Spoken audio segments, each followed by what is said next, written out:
ఇంట్లో ఏ ఒక్కడో, సంఘములో ఏ ఒక్కరో శపితమైన అనుభవాలతో ఉంటే ఓటమి సంఘం అంతటికి, ఇంటందరికి వస్తుంది. నీ కుటుంబానికి, నీ సంఘానికి నీవే ఓటమి తెచ్చేవాడిగా, అవమానం తెచ్చేవాడిగా, మరణం తెచ్చేవాడిగా, శాపం తెచ్చేవాడిగా, పరిశుద్ధులు, దైవజనులు, నాయకులు దేవుని ఎదుట తల వంచుకుని నిలబడాల్సిన పరిస్థితి కల్పించేవాడిగా ఉంటావా? మారు మనసు పొంది బాప్తిస్మాన్ని పొంది మళ్ళీ సిగ్గుబల్ల ఆచారంలో పడుతున్నావే, త్రాగుబోతులనికి ఎక్కబడుతున్నావే,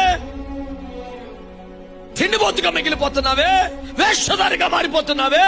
నీ వల్లే కుటుంబానికి దరిద్రం, నీ వల్లే సంఘానికి నష్టం.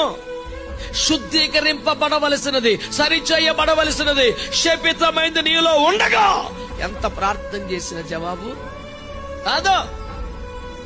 నీ గుడారంలో శపితమైంది ఏదైనా ఉంటే నీ కొరకు పరిశుద్ధుల ప్రార్థన కూడా వ్యర్థమైపోతాయి, జవాబు రాదు.